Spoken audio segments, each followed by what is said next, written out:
MP కొడుకు వీరంగం బాబు ఆగ్రహం. Telugu Desam party నేతల తనయుల తీరు ఆ పార్టీ రథసారథి ఏపీ ముఖ్యమంత్రి చంద్రబాబు నాయుడుకు తీవ్ర ఇరకాటంగా మారే పరిస్థితి కనిపిస్తుంది. కొద్ది కాలం క్రితం పలువురు నేతలు తనయుల తీరుతో బాబు ఇబ్బందులు పడగా తాజాగా హిందూపురం ఎంపీ నిమ్మల కిష్టప్ప కుమారుడు అంబరీష్ కర్ణాటకలోని బాగేపల్లి టోల్ గేట్ సిబ్బందిపై తన అనుచరులతో కలిసి దాడి చేసి టోల్ రూమ్ అద్దాలను పగలగొట్టి కంప్యూటర్లను ఫర్నిచర్ను ధ్వంసం చేశాడు. అంతేకాకుండా సిబ్బందితో దురుసుగా ప్రవర్తించాడు. ఈ వార్త కలకలం సృష్టించింది. సాక్షాత్ అధికార పార్టీ ఎంపీ కొడుకు చేసిన రచ్చపై మీడియాలో వరుస కథనాలు వచ్చిన నేపథ్యంలో టీడీపీ అధినేత AP CM Nara Chandrababu Naidu react అయ్యారు.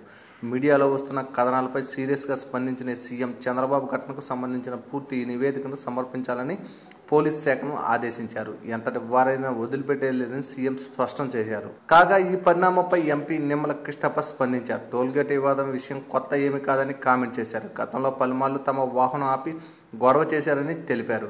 తమ పిల్లలు తప్పు చేస్తే కేసులు పెట్టి చర్యలు తీసుకోమనండి అంటూ సవాల్ విసిరారు.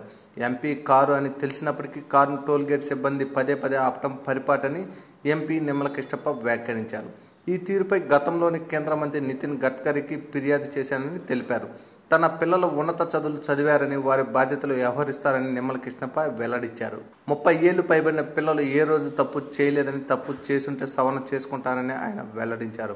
కర్ణాటకలో కాంగ్రెస్ ప్రభుత్వం అధికారంలో ఉందని, తెలుగుదేశం ప్రభుత్వం కాదని నిమ్మల కృష్ణప్ప వ్యాఖ్యానించారు. సమగ్రంగా విచారణ చేపట్టి తమ పిల్లలు చేసిన తప్పు అని తేలితే చర్యలు తీసుకోండి నిమ్మల కృష్ణప్ప స్పష్టం చేశారు.